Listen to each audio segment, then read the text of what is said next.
What happens when a creative genius needs long-term execution? Use this. I'm like, yeah, I've been using it for almost like a year. It's like, no. Then now calls the producer, the South African producer. Why haven't you had all this guy? My guest today is Soji Ogunnaike, producer, director, editor, colorist, and a founder of not one, but 2 production companies. From being the youngest technical director on Big Brother Nigeria in 2006 to building Rushing Tap Studios with full sound stages and high-end gear. I was one of the lucky starters in business where we got good gigs. And I have always been one to keep operations small. Soji has not just been in the industry, he's helped shape it. Because one thing I struggled with was networking. I wasn't able to build the networks that mattered. It's something I'm still learning, but I know that's why, we didn't have that exponential growth. This journey shows us that creative ambition must be backed by structure, and that sustainable success in Nigeria's media space requires grit, vision, and strategy. In today's episode, we'll unpack the stages of that journey, from spark to the studio. Hi, Soji. Yeah, what up? It's so nice having you here. Thank you so much for coming. So I think let's just go straight into it. What was your earliest memory of falling in love with film and media? I won't say I fell in love with film. I fell in love with the computer. Oh, okay. Interesting. Yeah. So the computer is... I always knew that the computer would be behind everything I was going to do as an adult. I started off, thinking I was going to be a programmer.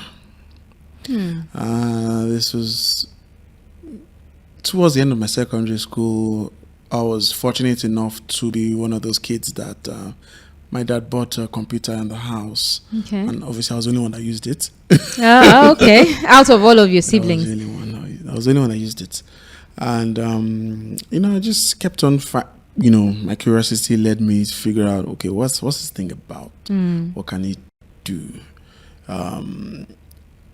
Obviously, my brother was interested in playing games on it, but I knew there was a lot more to computer than playing games or typing documents. And I started to read, and luckily we were able to get the internet. I mean, those that remember dial-up internet at that time. Yeah. And so I started to poke around the internet. So just came across several search engines before Yahoo, Lycos, Excite. Wow. The Gen Z obviously don't know what I'm talking about. This is them. But yeah, I started to poke around the internet and, look at what cool things the computer could be used for. And I got into Unilag in 1999 and I got into read physics. And by my second year, an older friend of mine set up a cyber cafe. It was a thing then. And because I already figured out how to assemble a computer then, other friends of mine, we came together and we helped him put together the cafe, which was in the Faculty of Science then. It was called Victuals. Victuals. It was called PMG. I'm sorry. Okay. In Unilag, I was my second. That was 2000, year 2000. So we set up a small cafe in Faculty of Science of about 4 computers, grew to about 6 eventually. The business grew to New Hall, which was a much larger cafe of about 20 computers.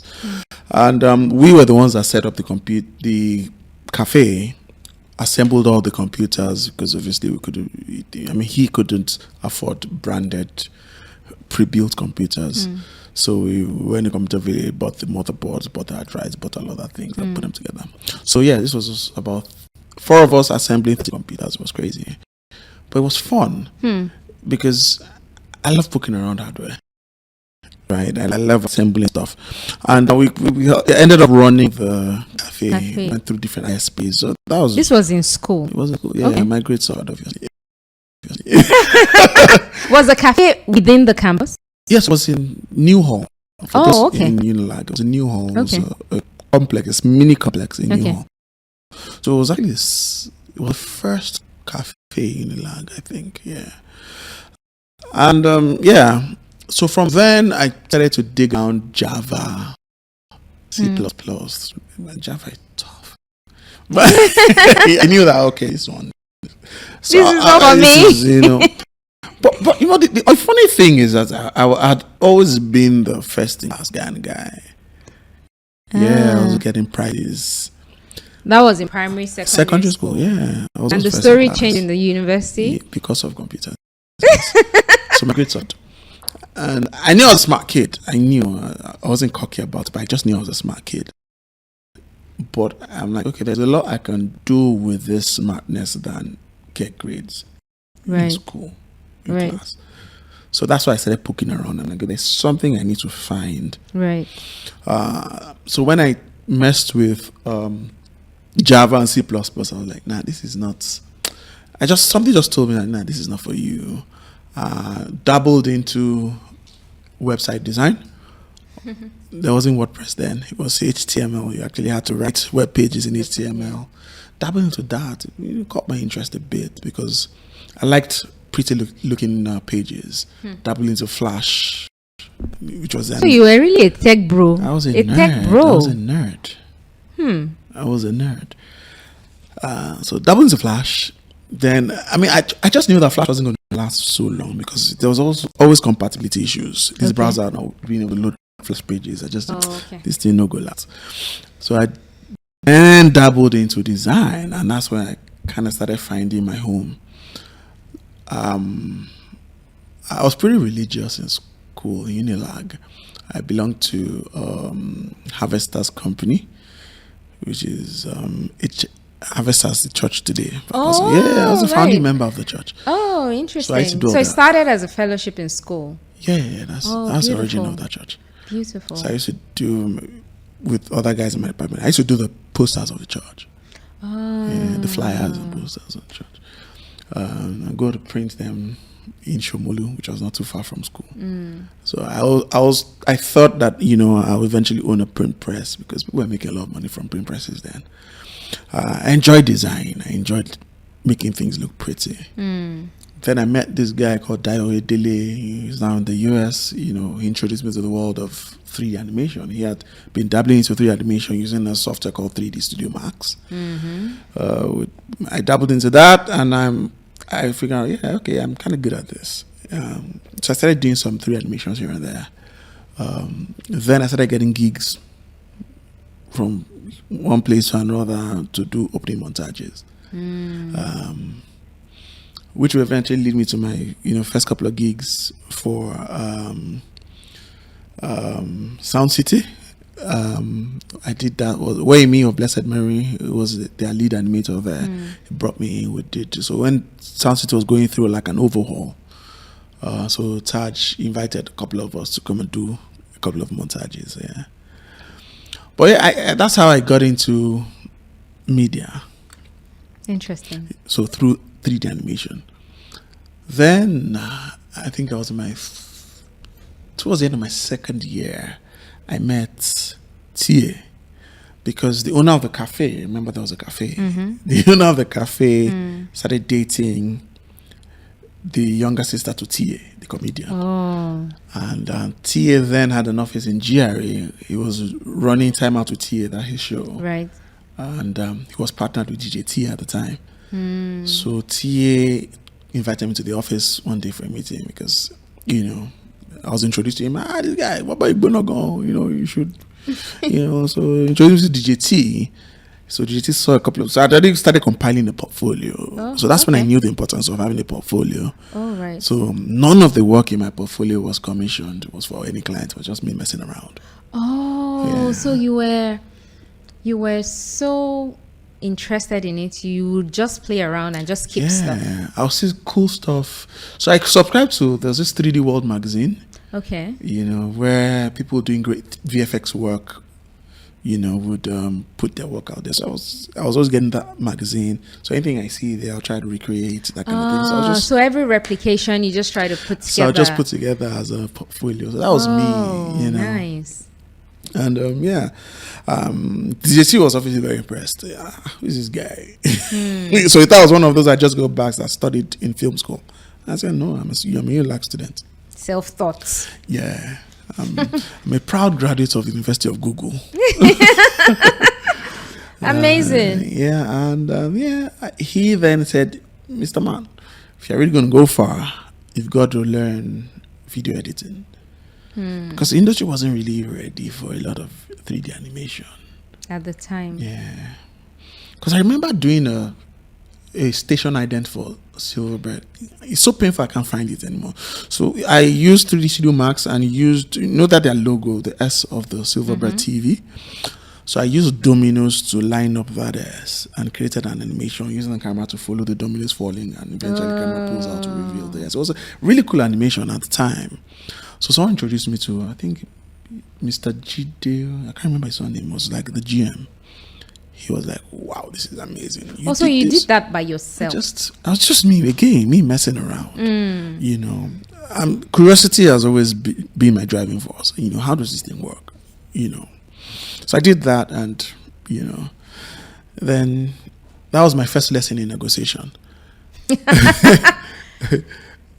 I remember when who took me to him? I think it was a friend of mine who was in IT, Chuka. Yeah, he took me to his office because he was doing some IT work for them. And when he played the video, it was like, wow. I could see the hesitation in him that I want this, but I don't want to show the desperation. So that's my first, lesson in negotiation. Right. Okay, people playing with, so I'm like, okay. I'm like, this is too cool for you guys. It's way better than what you guys have out. Right. So at least you knew what you had, I knew. And he then asked, so he said something very cocky. I was like, okay, you know what? He told you guys, let's shut down that meeting. Like he wasn't interested in it. And it was later that Chuka told me, okay, don't download. This guy wants this thing. He's waiting for you to throw an offer. But I didn't throw an offer because Chuka advised me, I don't throw an offer. Let them come and ask again. But I mean, that conversation just fell flat, So it wasn't about the money for me. It was about them wanting it. Right. So I conquered that. That was enough. And I just moved on. I wasn't interested in whatever they were going to offer. So that was that. And I got my first gig. After school, I got my first... No, during school, actually. During my final year, my grades were horrible. Am I allowed to use expletives? Please go ahead. My grades were shit. And there was a particular year, I think it was year 3, that Unilag decided it was a brilliant idea to send our results home by post. Oh my God. And I saw disappointment in my dad's face. Because that particular semester I flunked 2 courses. And it was just my bad. Brilliant child. It was bad.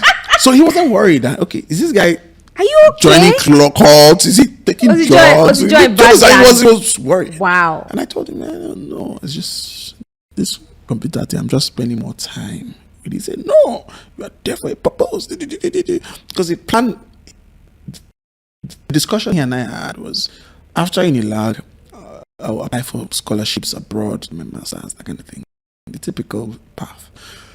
And you're like, is this great that you want to get scholarships?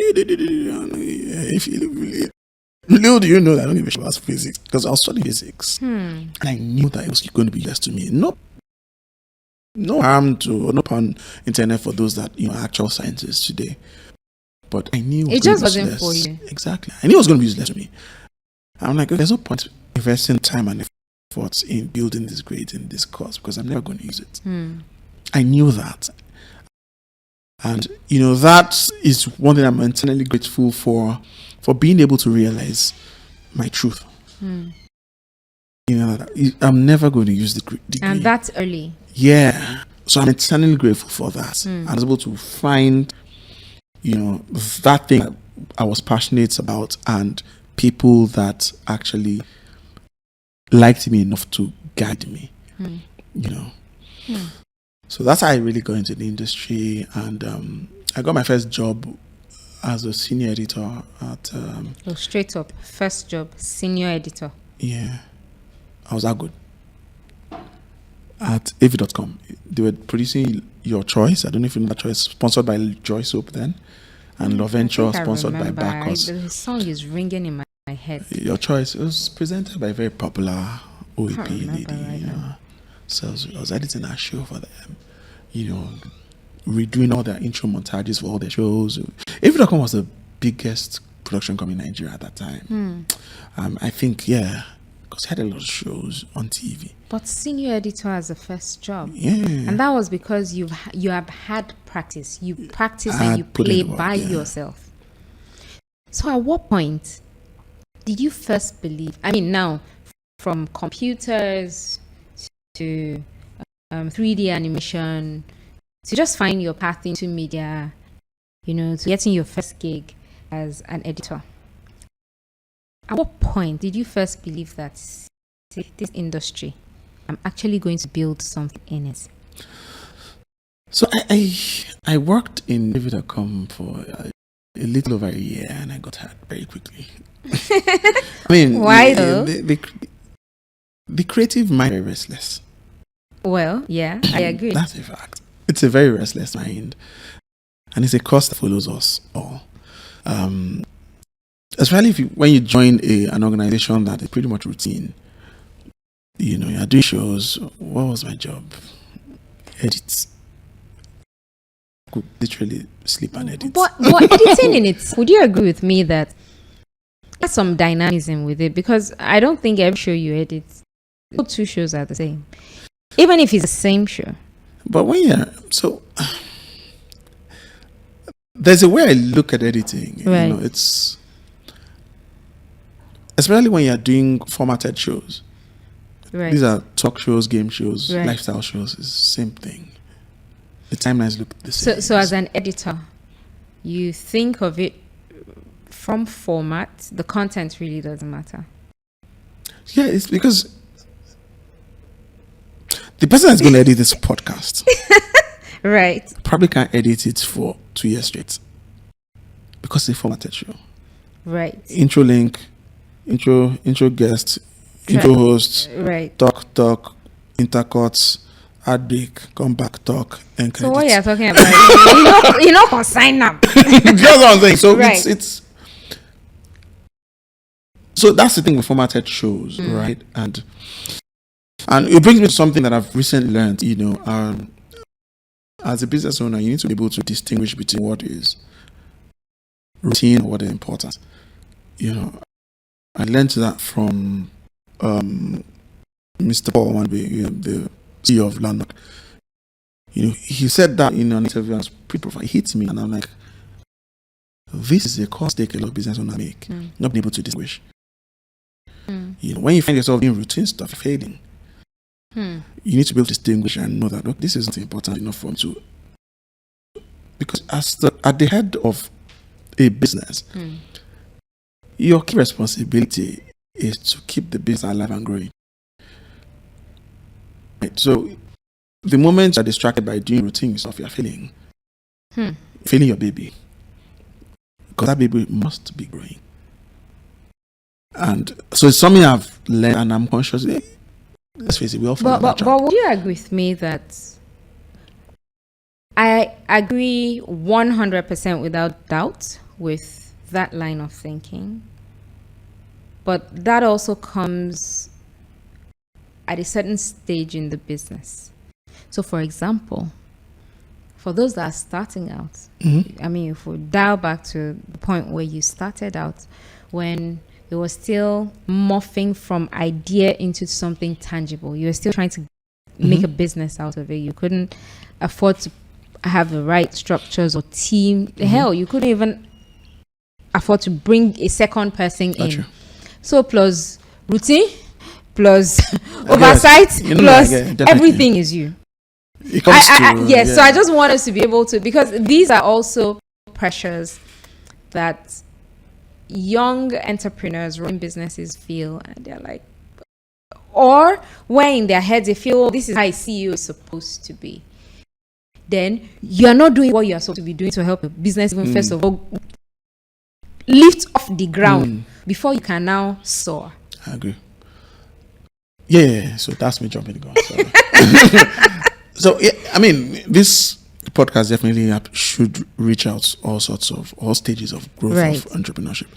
And yeah, let me go back. Let me reverse. Sorry, I just had to put that there. It's important, sometimes again we are restless creatives. So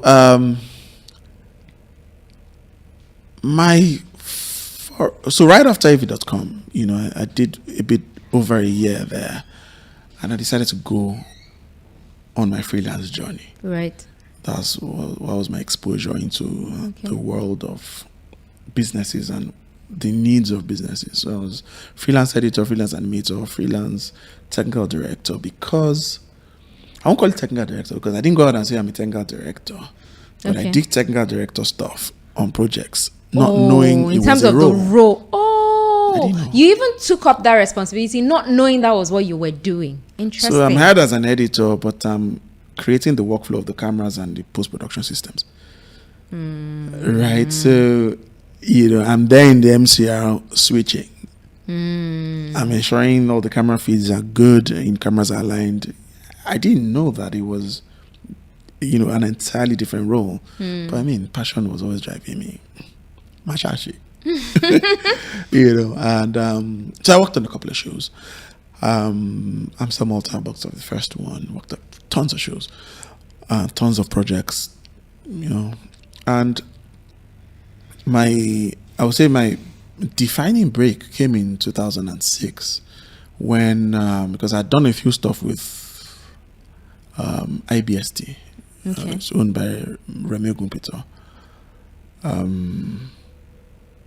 Before then, let me even say how I even started doing anything with them. Okay. So I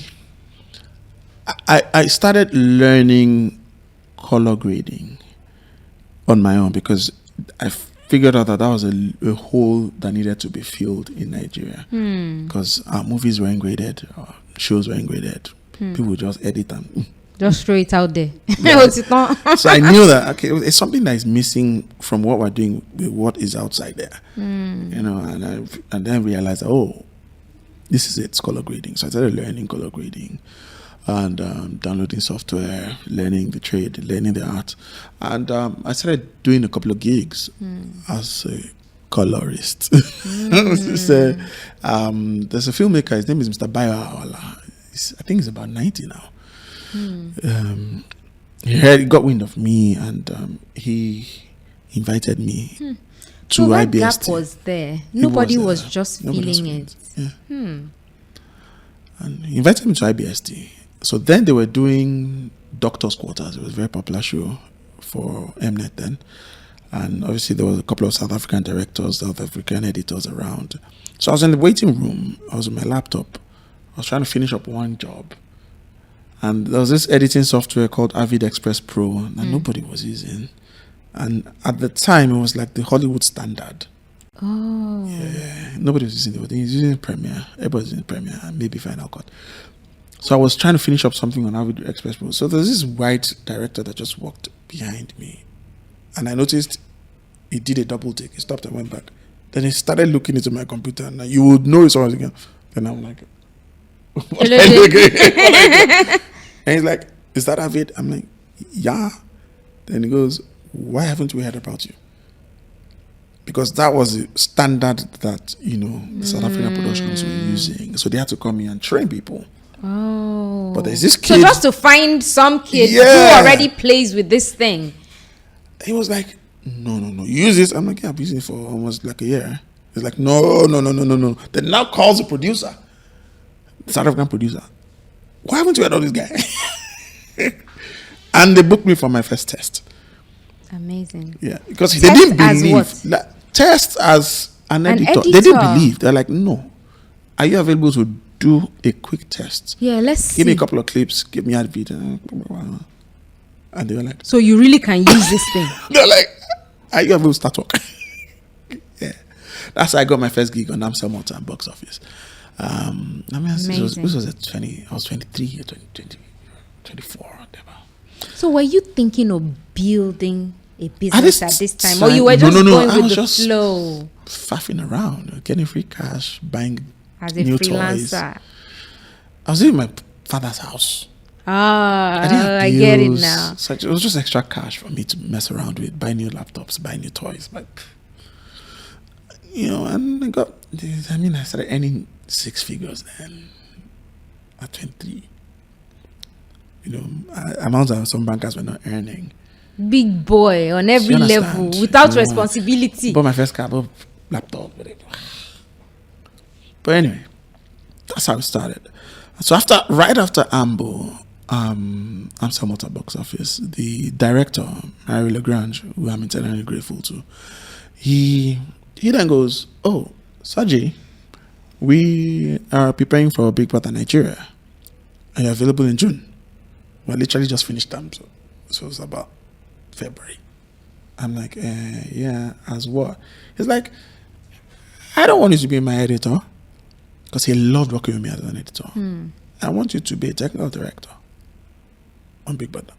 I'm like, what is that? He says, no, I know you can handle it, because on the finale, which was live, of the Amsterdam Malta box office. We didn't have all the live broadcasting tools we have today, so it was tough. But I was going around ensuring cameras were aligned, and he saw all of that. So I always tell people, you think people are not watching? People are watching. He saw that, and he knew I didn't go to film school, so he was just intrigued. Tiny boy, and he goes, "You are not going to be an editor. You are going to be a technical director, because I know you can do it." And he got into a fight with Erica, was the supervising producer, Erica Klopper. And he got into a fight with Erica, because Erica says, "No, I cannot lose Soji as editor." So this was two South Africans fighting. So it's fighting like for me. Two heads of departments. Fighting Somebody for me. wanted you as an editor. The other person said, "I can see more capacity. He needs to do more." So he was able to win that fight. How did that make you feel? I don't know why I wasn't cocky. You mean your shoulder should have been on your head? I should have been the most cocky bastard. Wow. I don't know why I wasn't cocky. Did you understand what was going on at the time? Of course I did. So, because Big Brother was the first Big Brother in Nigeria. What was going on in your mind? So I knew that, okay, all of those sleepless nights of and people abusing me that you are antisocial. It's coming to fruition. It's paying off. So you were seeing a reward for all my hustle. Yeah. That's why you weren't cocky. Yeah, I guess so. 2006, I was the youngest technical director. I was 24 then. Youngest technical director on Big Brother. I did that for 3 months. And that was then I decided to found my first company. Oh, then? 2006. At 24. So right after Big Brother. What inspired that? Because just a year before, you weren't even thinking of. So I knew I was going to have some sort of company, but I didn't know it would be that soon. Because remember, I had freelanced for 2 years and worked with agencies. So they were the ones that actually put the seed in me. And the registered companies are the ones doing the jobs. So if you continue as a freelancer, there is such you can get. Right. Yeah. So the agencies are the ones that sowed that seed in me. Okay, you've got to put some structure to this thing. Right. And I spoke to my dad. So this was my dad that almost disowned me for funking on my grades. Yeah. And when I got that first by even I was so upset. Because then the MD of Mobile was his friend. He was like, I've already called him. He says, anytime you're ready, you can start as contract staff in Mobile. You are here, you are going to do us to television. What are you going to do? So we had a fight. It was a fight. It was a very big fight. He thought I didn't know what I was doing. He thought, he was worried. Which, as any father would, he was just worried. I was playing with talent and time. So when I was now technical director on Big Brother, I mean, the first Big Brother was a big deal. Our parents were watching it. Yeah. You know, the one with Ebuka, Gideon. It was the biggest Do thing you outside understand? Nigeria. Yeah. So he used to, in his club where he and his friends were drinking That's beer. my son. He was waiting My for son the is on credits. that. So he was always doing that. Yeah. So I'm like, look at this guy that was about to disown me not long ago. But so it made me feel very good. And, okay. My father has seen that I'm not useless or I'm not on drugs. So he could believe you when you wanted to start Exactly. a company. So I told him I wanted to start a company.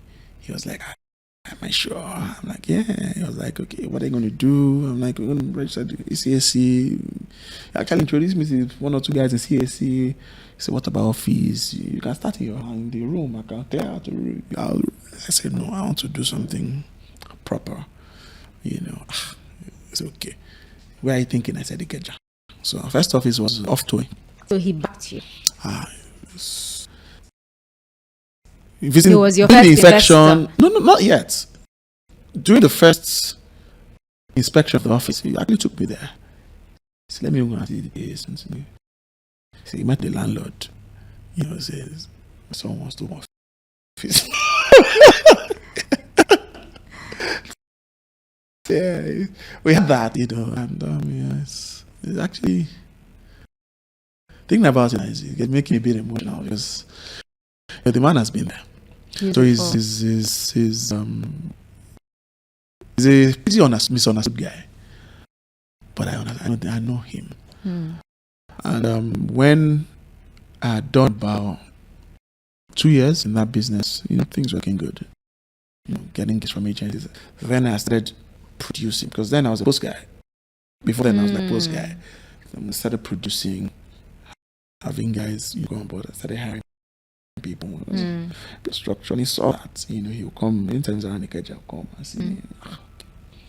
Reception is telling him to wait. You know, he like, okay, this guy is trying. And then we talked about business and he was like, okay, what do you want to do next? I'm like, there's this gear. It was a color grading suite. It was called Silicon Color Final Touch. Software, hardware, all the works, had the panels and all. And I said, okay, that's what I want to do. I want to set that here, so to be the first to go. So he invested in that me, and I was blown away that he could even do that. Thank God for supportive parents. Or just generally supportive people, Even especially without the early money, stages. He just saw that, okay, this guy kind of has something going. So he did that, and it was the first color grading suite in Nigeria. What were the key skills or lessons that you had to master to get 601 real time up properly? I'm a very curious guy. So from learning about the hottest gear in post-production, my interest now, expanded to how to run a business, how to, hire, how to start looking up successful people, things like that. And I remember when I think it was 2007, the Lagos Business School started this OMP, Owners Managers Program. Oh, okay. Yeah, so I went there. I actually saved the money for it. How much was it then? I think it was about 3 or 4 million or something like that. Back then? Because, what year was this? I think 2007 or 2008, thereabout. So I went there. Young boy, I remember I'm 26 now. I want to do this course. So the lady looked at me and like, is it you that wants to do it or is it for someone else? Because as someone's assistant, you get to register I for just them. scanned the room, right? And they had like this wall of fame of different classes. So so much it was one of the elite people. courses. Oh, I It was one of the see. elite courses because it was going to include 1 week in Spain or so for. Right. But what you save, we win. I'd saved the money because I knew I wanted to do it. Then I already knew that, okay, if I eventually enter this course, I'll be like everybody's child. Right. Because they're older guys, established businessmen, some of them running public companies in there. And she looked at me and says, we have certain criteria for people. She was very rude. She was already condescending. She was such a rude girl. I think it was, is it Sylvia or Cynthia or not? I've forgiven her because I actually held that against that school. Oh, wow. The school actually approached me to give classes and I turned them now, some years after. Yeah. Do they know why? So, funny enough, today we're partnered with PAU to encourage students. And I told them. I told them now, but it's not a big deal now. But it was then. Because this is a young guy that you just want to crush for no reason. They try to make excuses for the guy. I said, no. If she's not capable, then she shouldn't be hired in that position. Because she was like... That was years after or at that time that you made that complaint. After. Okay. Anyway, she said, what was the first thing? Prerequisite, minimum of 40 million turnover, yearly turnover, which was a big deal then. And we were doing maybe 15, 20. And I told her, if I was doing that turnover, I won't be here. I'm here to learn how to make that turnover. Yosha Wens is an elitist, is not for... And I walked out of the office. So you didn't do that course? I didn't do it. Interesting. And I swore I'll never do a course in LBS. I swore. And it still holds to today. They'll probably receive this, but... Okay. In these early days, how did you fund yourself and support your business in that early stages before the business started making enough money to sustain itself? So I was one of the lucky starters in business where we got good gigs. And I have always been one to keep operations small. I'm a brand ambassador of bootstrapping. I've always been one to, if it's not necessary, don't expand. If it's not necessary, just keep it small. Keep it small. Hire based on projects. That's how I've been able to manage and not go crazy. And so we're able to keep the lights on, grow a bit. I mean, growth wasn't as phenomenal as I would have loved, to be honest. Because one thing I struggled with was networking. I wasn't able to build the networks that mattered. It's something I'm still learning, but I know that's why, we didn't have that exponential growth. We didn't expand to the right places that needed, expansion to. Yeah. So, we didn't get any external investment. We didn't get any funds from anywhere. So it was majorly what the business was making that you were just pretty much turning around, plus keeping a very lean team. Exactly. To ensure that, okay, when a project comes, at least the project will pay for everything. What will work. Yeah. Okay, interesting. So,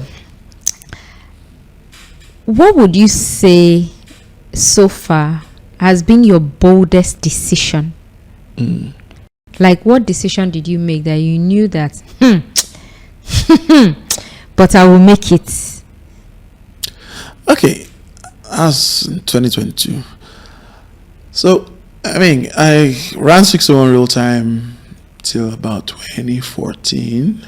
Okay, that's from 2006 to 2014. And I then started looking at the trends, What led to you winding it down? There was no point running two companies. Oh, so at that time, had you opened another? So I was... so the trends pointed me in the direction of content. Okay. Okay, the DNA of 601 Real Time is really a service-based company. Right. It's not really about creating content. So I met a couple of guys, Lani, Aishida, OJ, Neboje, and we formed Rushing Tap, which was strictly content company. So those are co-founders with you? Those were co-founders. Where? I mean, today they're no longer. We had to. Okay. Restructure. Well, I don't know the English one to use it, but everybody share. We found our share way. buyback, combination of share buyback, everything share. Right. So 2014 we found a Rushing Tap, ran it, shot our first series, plus 234. Oh, I remember plus 234. So that was when we did POV the series. Oh yeah, I remember POV the series. And so we're just trying to find our foot in terms of how to make a proper business out of content. Right. Okay. Because all roads pointed towards content at the Right. time. So we're trying to figure out, okay, how do we do it? Is it serial content? Is it film? Is it short form? Is it YouTube? We're just trying to put our hands into a lot of pies and see which ones worked. So that kept us going until, the previous client, 601, were still obviously calling. They still needed that Needed the service. services, so we're still rendering those services as well. So it was a combination of all of that. But we knew that we're heading towards Content. building a content business. And in 2022, I got into a couple of conversations. At this point, it was just me, because the other co-founder that left. Oh, really? That was how many years after you started? You started in 2014. And they left 3 years after. So that's 2017. Yeah, they were already out. Yeah. Okay. So it was just me. I mean, I knew You that. yourself and you. So it won't be the first time being me alone, because I'm a one-man soldier now. And in 2022, I got into conversations with a group of investors who were interested in the media, and they spoke about how we could invest into media. I talked about studios. So it started off as free consultancy. Yeah. Okay, what do you think about this? Studio, I gave them my thoughts. And a couple of weeks later, they invited me for a meeting. I'm like, okay, this is what I want to do. I want to build a studio facility, but we need a partner that has experience in the industry. And so that's how the conversation really grew to a partnership where they invested a significant chunk, and we did a due diligence, we did an evaluation of companies. So that's the first time evaluating my company. It's a very shocking procedure. Shocking. Yes, it is shocking. Because Shocking how? Sometimes you overestimate yourself. So it was needed for me to put this in perspective. You're not that hot cake. When it comes to speaking to investors, how much are you When it came down to the numbers. That's what I'm saying. How much are you bringing to the table? Right? That equity doesn't mean shit. They give you as nice. Just that.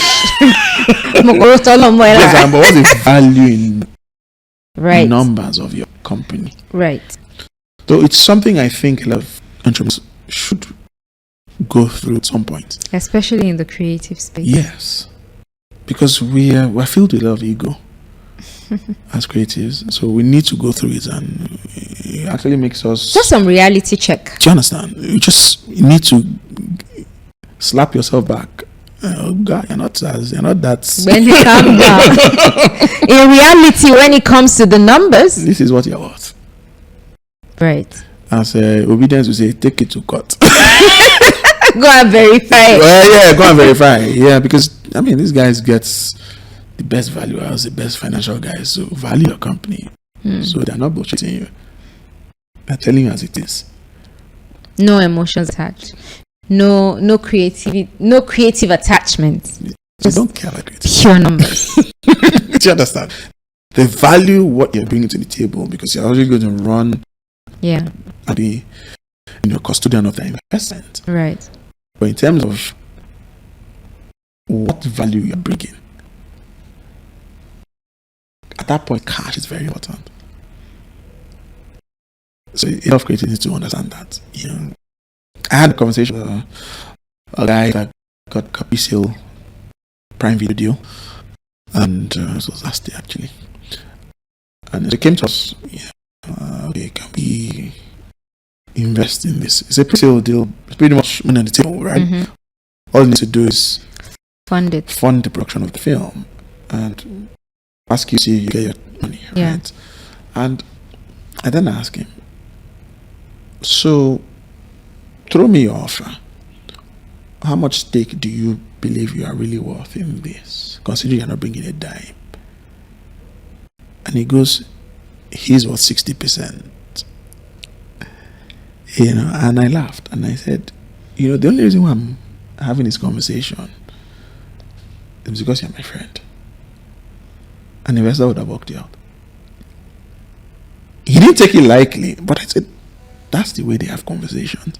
And you need to learn.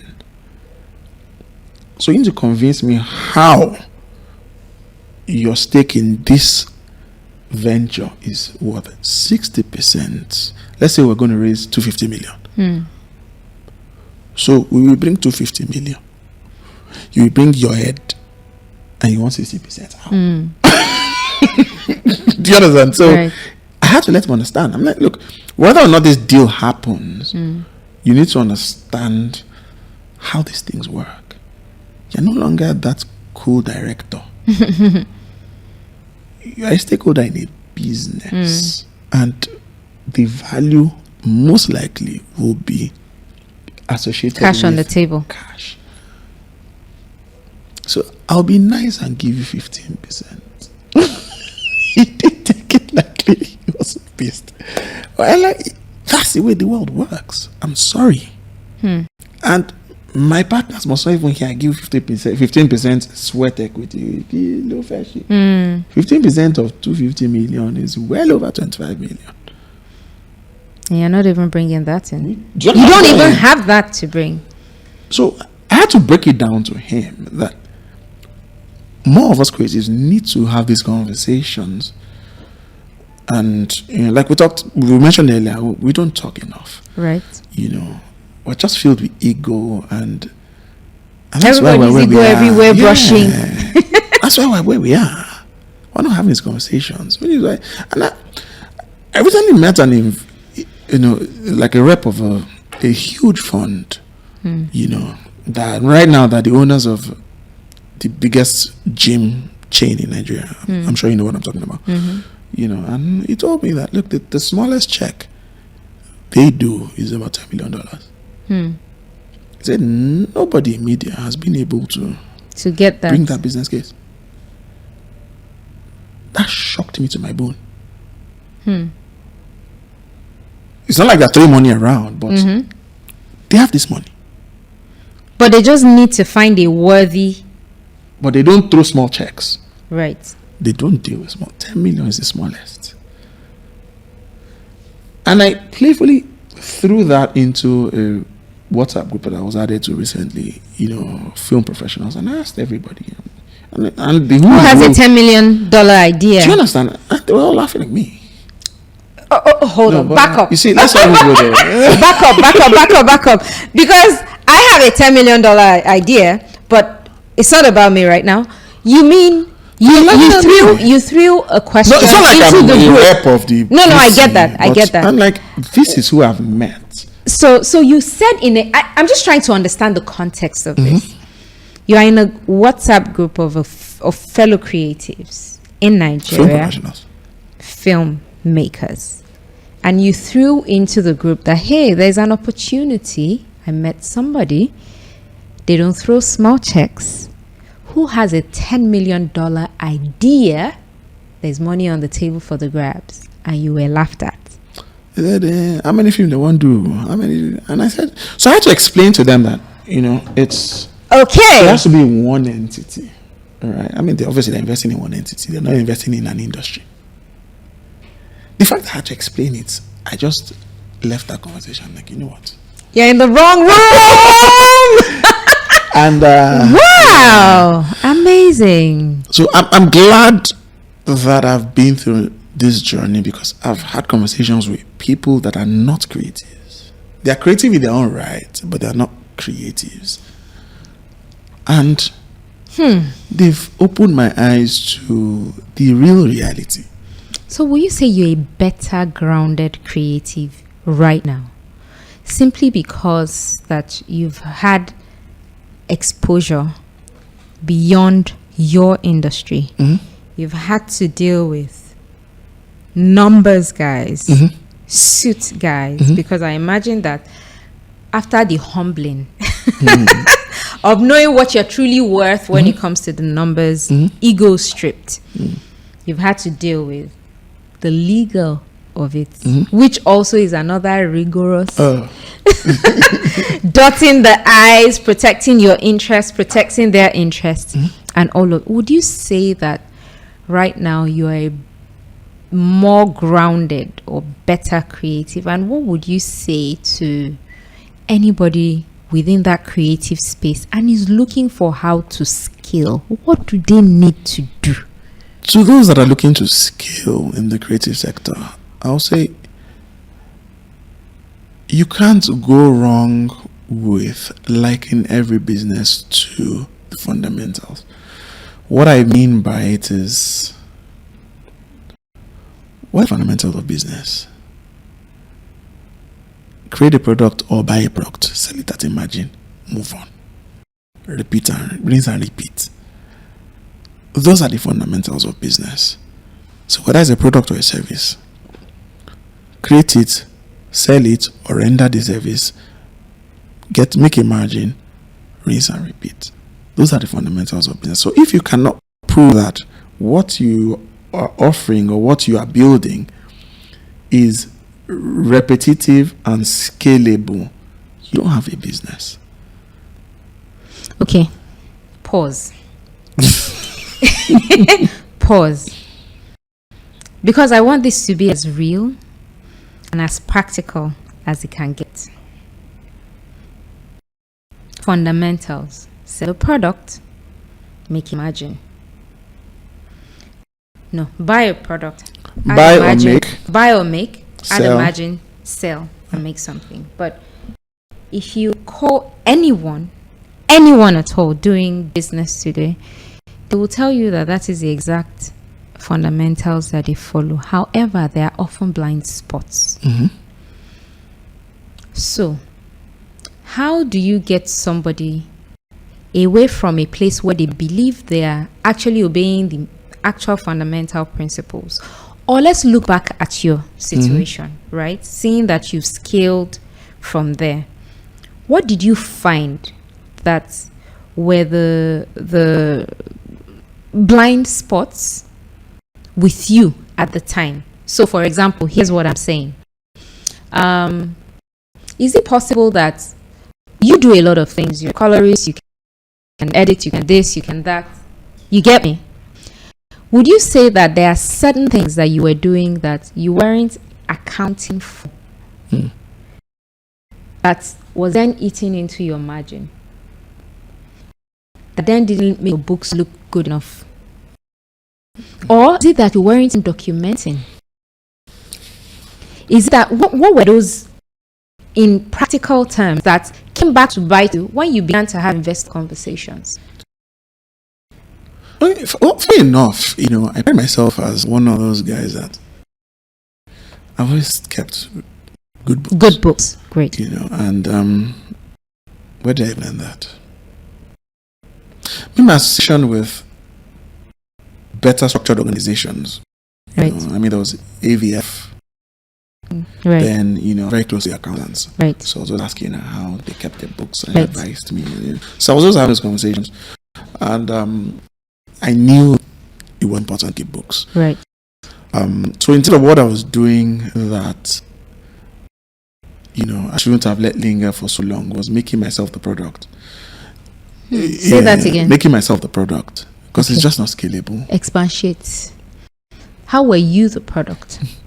So transcending from being a freelancer to running a company that is centered around you, you're the product. Forget the stuff you're paying. I mean, if you've worked in advertising or production, you know that the majority of the clients who don't see you, they're most likely not going to give you the work. Right. Or give your company the work. You're the product. Right. And it's not scalable. Yeah, so that's what I allowed linger for so long. And I decided that's what brought about the decision to go into content, like content be product as opposed to individual being the product. Okay, so that was from 6-1 real time into Russian time. Yeah. At the time, we were having investor conversations. We were having investor conversations on Russian time. And it was an eye-opener for you. What were those things that you found? Obviously, I mean, your words was that it was a shocking experience. What were those shocking moments for you? What was it with Russian Tap and how you were doing it that cleared your eyes when you were talking to investors? So look at they look at two things. They look at month-on-month growth. They look at your growth. That essentially is the power of the business, how the health of the business. And right. Obviously, being able to keep operational costs low. Right. So those things, as a creative, are what we lose sight of very quickly. And the moment you are not, at least flatline. Wait, bad. Bare minimum. Flatline. You know, once there's for those who don't know what flat line is, do you mind explaining? No, that's good to hear. Okay, break even. At least. So at least be losing money. Stay revenue, steady. Yeah, keep your revenue at this level. Keep it steady. Yeah. Right. And so those are the things that they were looking at. And okay. So they pointed out, you know, that in a very friendly tone. That today you make much. What happened here? Yes, and this is where the health of the company started down. So to me, industry da. What's going on to the industry? So it just has to be that. Yes, and so they are like, okay, but we want to put money. We need money because we believe it can increase your capacity as an organization. Which you're going to harvest. How are you going to convert that money into bigger revenue? Not just rental. How is it going to increase your capacity? Right. With what you do already. Exactly. So those are conversations that we had to go in. And I had to think of an answer. Because I had several calls with several people. So it got you really thinking of your business. You had to really go in. You were forced to do that. Definitely. So it's better to get to do that from now. As much as you can. Yes, you should. Go deep. You should.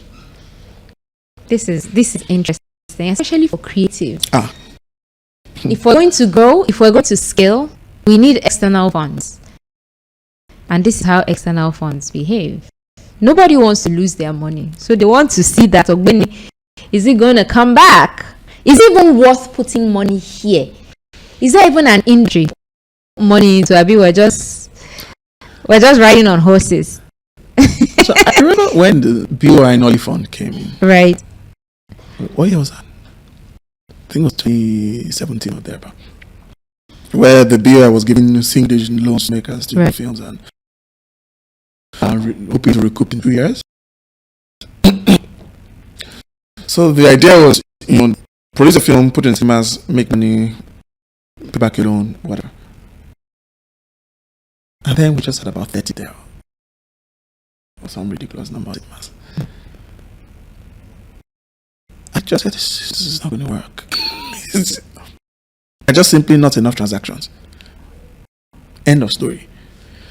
So if we cap the entire transaction, even if you were getting all of that, Do you it understand? was still not enough to make good money. There's no way. So I went to the VBI office, got a meeting with the head of, there was a unit there, got a meeting, and I simply told the lady that, I'm not here to pitch a film. I'm here to pitch, let's call it a TV entity, creating serial long-form content, because I believe it's more sustainable, because there are many more monetization options, as Than opposed to a single film, right? And I was laughed at. Yeah, she's like, no, we've done our research, we know what we're doing. Till date, That's the bank. Till date, only probably one person paid back that loan. Yeah. Yes, now you Went know down this the now. drain. So all that money went down the drain, and they're struggling to figure out how to. What did you expect? Interesting. Yeah. So today, I don't want to make sweeping statements about our people, especially in film. People just want a lot of free money. But we need to grow past that. Yes. But so in your opinion, or in your experience, not opinion now, obviously your opinion is shaped by your experience. So in your experience, how do you think as a creative industry, how can we grow past that free stuff, freebies, into creating real transactional funds?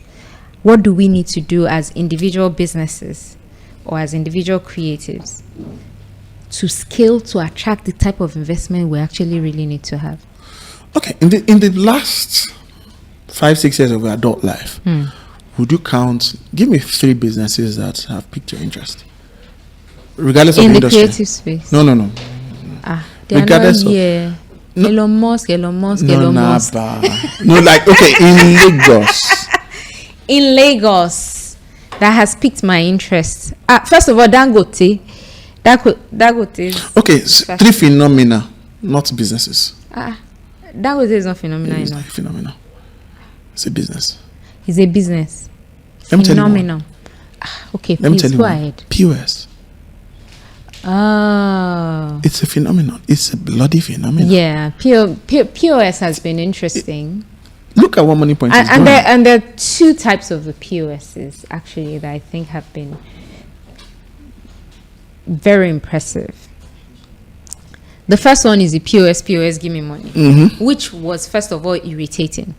I found it personally irritating. Okay, you mean the ladies that are on the road? Yeah, because it's almost literally that they've legalized buying money, right? Yeah, there's a racket to that. Well, whatever. I don't know about that, but you see the other one that I find pretty amazing, and speaking to Money Point, is what they've been able to do with supermarkets and attendants at the till.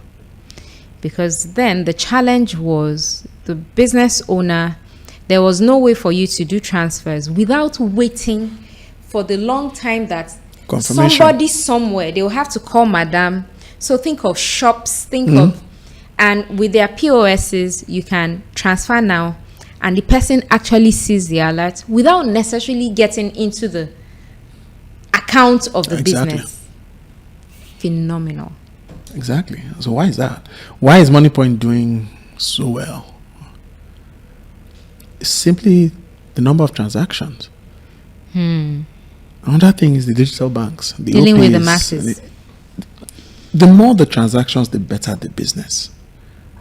And we need to apply that to our industry. So if we talk about film, we cannot, based on the current cinema model, it's impossible to make it healthy. It's impossible. Forget it. We'll have strides here and there. That's the December period. We'll have a peak and it comes back down in January. That's what it is. We just simply cannot sustain it as a healthy business. So if I'm to put this together, your point is, if we're ever going to scale or make anything out of this industry or the creative industry generally, not just speaking to film or anything, we need to find how to do this at a massive scale, get the masses involved and collect their thorough kobo. And that is when it will make sense. Because if you actually look at it, learning from the fintechs, apart from the transactions that passes through their hands, they're this wealthy over 2%, 1% commission. But the transaction is in bulk. So it's like per second, they're constantly making money. Constantly making Until money. we get there. How can we get there? Simple. Okay, we have to figure it out. No, it's staring us in the face. Yeah. We lived it. I mean, our generation lived it. Right. Community cinemas. We must go back. Right. We must. Right. You walk on the streets of Lagos, you see them selling television. Right. What do you see in front of it? People watching. Interesting. So, okay, no. Let's not ask this as per investor. You want to put me in problem, Abby? I'm just thinking of how to phrase this. So, within the industry, for example, I mean, you've given different examples of how it's almost as if you are in a space where you tend to have foresight but not a lot of people see it or understand it, especially when you're talking about it. So would you say that as a builder in the industry, especially from how you started and came into the industry, at what point within your business life would you say you began to feel seen? Yeah, or respected? Remember that you made a statement earlier about some of the things that you thought you could have done better was networking. It would have sped up your growth. What that says to me is that at that point you weren't seen in the right spaces. Hence it affected the business. But you wouldn't also have gotten this far without being seen. Right? So at what point do you think you were able to make that cross? Or was there a particular, what would you say there was a particular project that serves as that turning point for you? Well, I honestly don't think we're seeing it, or I'm seeing it. I don't think we're seeing it. Okay, fair enough. It's still a journey for Fair me, and I mean that's why I'm here. To be seen as much as I can, because we've gone to the point where the squeakiest wheel gets the most grease. And I'm not saying everybody should make noise, but there's a certain amount of amplification of your voice that needs to happen. Because it's so easy to be drowned by the noise. And my mantra used to be operate beneath hype. I still live by it. However, today's world drowns it. You will be drowned. The smartest guys in the room are the most silent, and they usually don't have a voice. I mean, you can see it all over. Look at your influencers. I'm sorry to make sweeping statements, but it is what it is. Look at influencers, look at skip makers. They're not the smartest guys in the room. That's the truth. But the smartest guys in the room are too silent. So we want to get to the point. We want to get to the point where we are lending our voice, regardless. And there are meant to do it. Podcasts like this. If you're invited to a podcast, you won't cost you anything. Go there, lend your voice. Go teach, and that's something I enjoy. As well. Teach people production, producing, whatever. Just teach. Apart from doing good, it helps you lend your voice as well.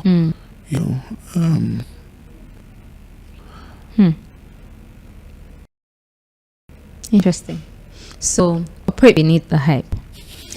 Let your work speak for you. You're laughing. Let your work speak for you, right? It doesn't ever speak. It doesn't ever speak for you. You really? speak for you. So what you're saying now is carry your matter for head, hawk it, and make the noise by yourself. Every creative should learn to leave their creativity set it aside for a bit and be a marketer, be a salesperson, be whatever it takes for your market to get out there. Yeah. Are there certain creative skills that get in the way of business structure, then vice versa? Now you are a hybrid, right? You are now managing investors. Yes, now you're a creative and you are now a businessman. You have to make returns on investments that have been made into your business, right? Literally.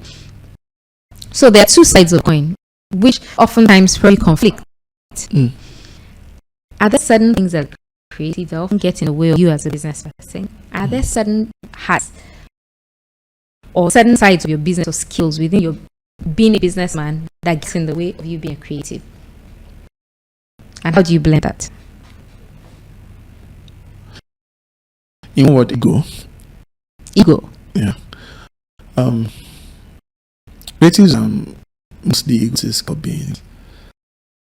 Yeah. So we have an ego in us.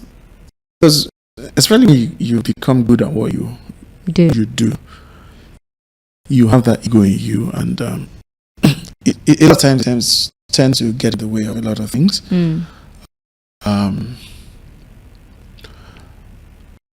I've made many mistakes. For instance, managing people, clients. You know, I've lost business. Would I say ego? I don't know what to call it, but when you're dealing with a client on a big project and you know the client is giving you a lot of bullshit, but you then call out the bullshit. No client likes that. That's your money now. You go hungry now. Do you know what I'm saying? So those are little mistakes we make, you know, because you know you have to have that. Do you know what I'm saying? Okay, for those that don't understand Yoruba, I know more than what this client is saying. But the client is the one with your check.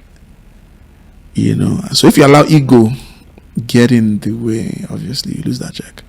And as a business? If you lose check, you will fall. If you lose check, salary will suffer for it now. So ego on both sides. Bury it. You have to.